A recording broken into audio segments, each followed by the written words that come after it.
When it was clear that I was getting through to them through reciprocal hostility, I reached inside my shirt and pulled out the passport that was hanging around my neck.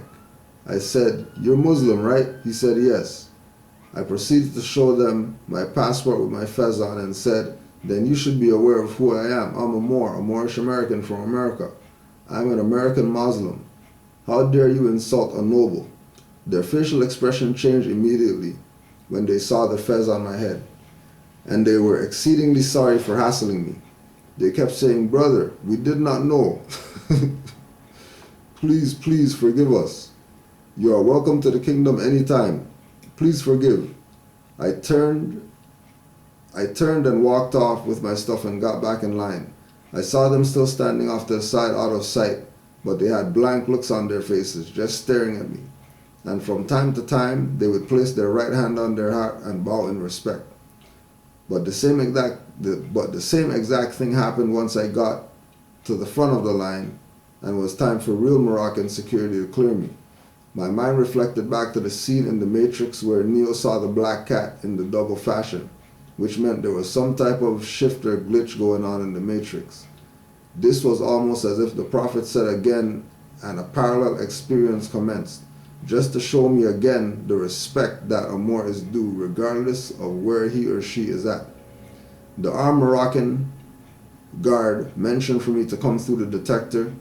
You should have seen their face. It was just like the guard's face in The Matrix when Neo and Trinity walked through the metal detector fully strapped without warning. In my case, the screen was glowing with snow quartz, purple amethyst, rose quartz, etc. And my luggage was so full of gifts for my family. They started shouting commands to me in Arabic, to which I did not understand. Once again, they pulled me to the side, called over more guards who could speak English, and that's when I found out they were asking, "Where did you get all this? How much did you pay? Where are you from? Are you Christian?" They searched me up and down, my dreads and all, and proceeded with questions once again. Since we were having trouble communicating, I pulled my passport and said, "You all Muslim, right?" They responded, Yes indeed." This time I said with even more confidence, "I'm American Muslim, Moorish American," and proceeded to hand the passport with the fez on my crown.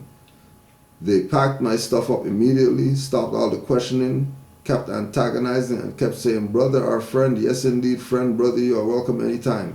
Then they helped me carry my luggage to board the plane, which was minutes from leaving me. I later learned from a native on the plane that they were trying to figure out how much I paid for the gifts I had so they could tax me before I left. Certain people were done like that, the native said.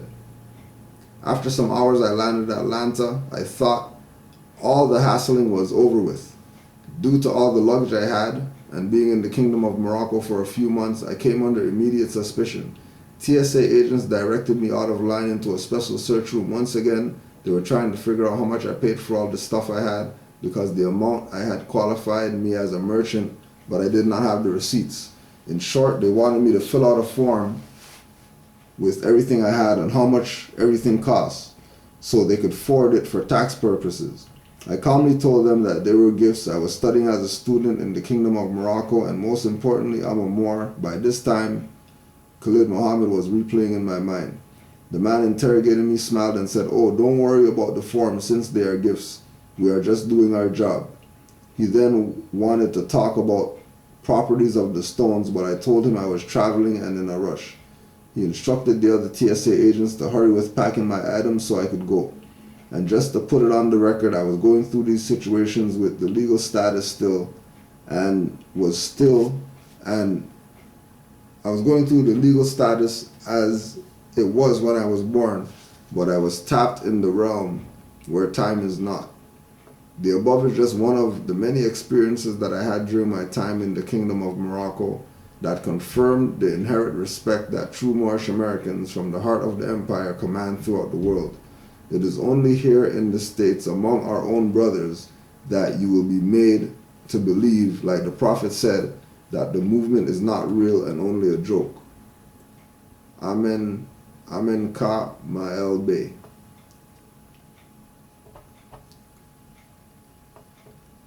So you see, Moors are waking up. Oh yeah. Put this one out there too. If you didn't hear, Minister Louis Farrakhan, urgent request to sign Marcus Garvey petition. Brothers and sisters, we hope this email finds you in good health. Honorable Minister Louis Farrakhan is asking those who love justice to add their names to a petition to have Honorable Marcus Garvey posthumously pardoned by President Barack Obama. As you know, he was one of our greatest leaders, blah, blah, blah. How about, you know what, Farrakhan? Don't worry. We're not going to say anything to you but silver bullet. Silver bullet, that's all. And lastly,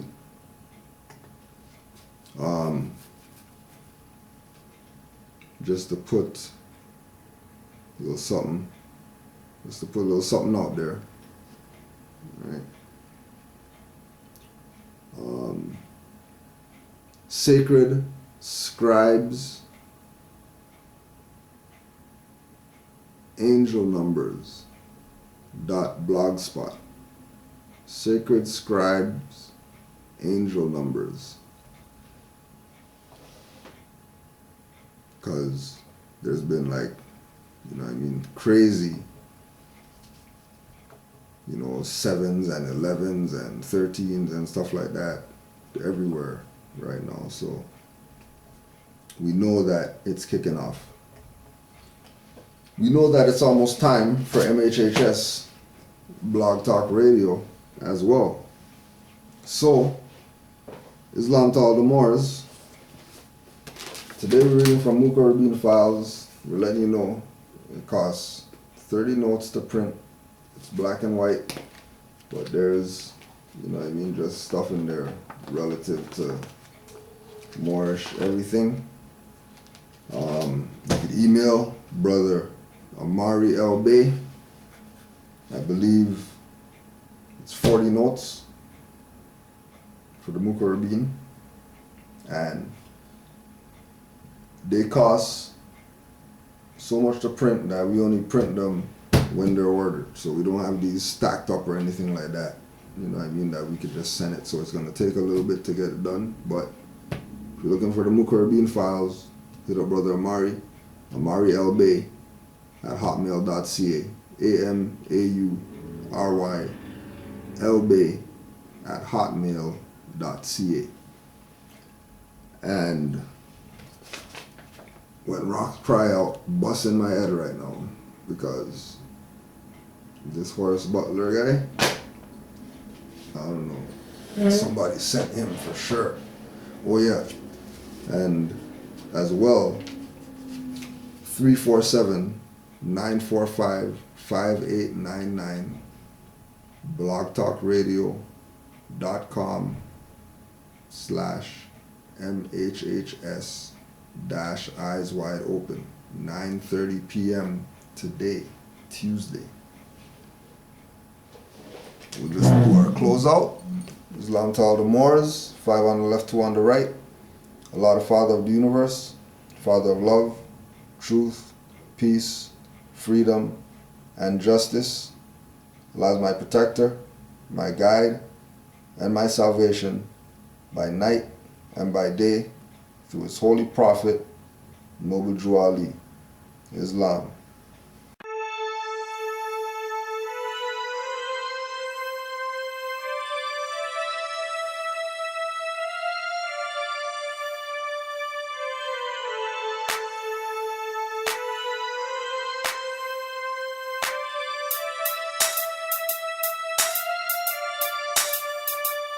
I love my people, but hate how they act. Saying they love their history, but they're calling it black.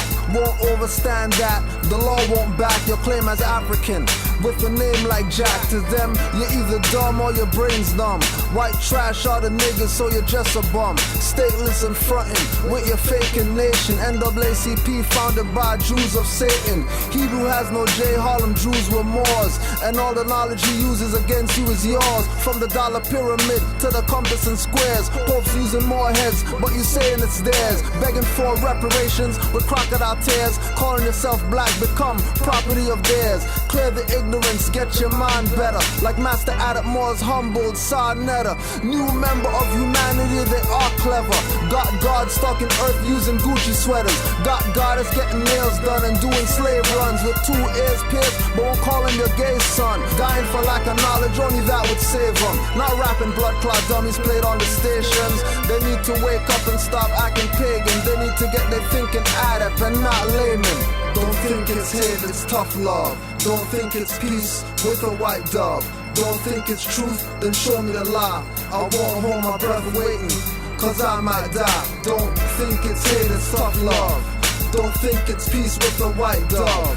Don't think it's truth, then show me the lie. I won't hold my breath waiting, cause I might die. I love my people, but hate their ways. Always doing time as if crime pays. Crime pays them who are not your friends, but they're making conversations, taking you to the pen where they started human cattle. They call shadow. Don't know law, you're fighting a losing battle. Then you're gonna say you didn't know when you lose. The judge will say ignorance of law is no excuse. I'm going to black knowledge bookstores to find all types of titles, but none for law. Every book verifies your slave status and fraud. Misrepresentation, cause you're actually Moors. North America is Northwest Africa, a Mexum. Before recording tracks when I'm spelling I hex 'em.